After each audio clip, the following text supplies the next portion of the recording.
हुपरी येथील मुस्लिम सुन्नत जमातीच्या वतीने उभारण्यात आलेल्या अवैध मदरसावर तात्काळ कारवाई करा. हिंदू राष्ट्र समन्वय समितीचे मुख्याधिकाऱ्यांना निवेदन. कोल्हापूर जिल्ह्यातील हातकणंगले तालुक्यातील हुपरी येथील सुन्नत जमातीने अवैधपणे मदरसा उभारला आहे. या ठिकाणी वीज, पाणी यांची जोडणी असून या संदर्भात अनेक वेळा निवेदन देऊनही त्यावर कार्यवाही केलेली नाही.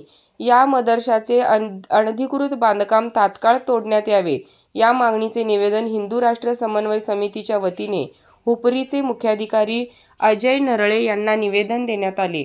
या संदर्भात 22 सप्टेंबर अखेर त्यावर कोणत्याही कारवाई न झाल्यास 23 सप्टेंबरपासून सनदशीर मार्गाने उपोषण आणि आंदोलनास प्रारंभ केला जाईल, अशी चेतावणी निवेदनाद्वारे देण्यात आली आहे.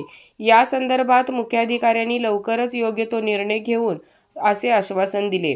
या प्रसंगी हिंदू राष्ट्र समन्वय समितीचे श्री आनंदराव पवळ, श्री नितीन काकडे, हिंदू जनजागृती समितीचे कोल्हापूर जिल्हा समन्वयक श्री किरण दुसे, श्री शिव प्रतिष्ठान हिंदुस्थानचे तालुका कार्यवाह श्री अजित सुतार, चांदी कारखानदार असोसिएशन उपाध्यक्ष श्री दिनकरराव ससे आणि श्री नेताजी निकम, दुर्गवेद प्रतिष्ठानचे संस्थापक श्री प्रवीण पाटील आणि नितीन खेमलापुरे, बजरंग दलाचे सर्वश्री प्रशांत साळुंखे, रवी गायकवाड आणि प्रताप भोसले, वीर शिवाकाशीत प्रतिष्ठानचे श्री निळकंठराव माने, राष्ट्रीय स्वयंसेवक संघाचे श्री योगीराज वायगंडे आणि श्री उमेश दैने, महाराष्ट्र नवनिर्माण सेनेचे श्री ऋषिकेश साळी, हिंदुत्वनिष्ठ सर्वश्री वसंतराव पाटील, शुभम कोराणे, राजेश भोजे, महादेव आडावकर, ऋषिकेश दिवाण, योगेश पाटील, बालाजी शिंदे यांसह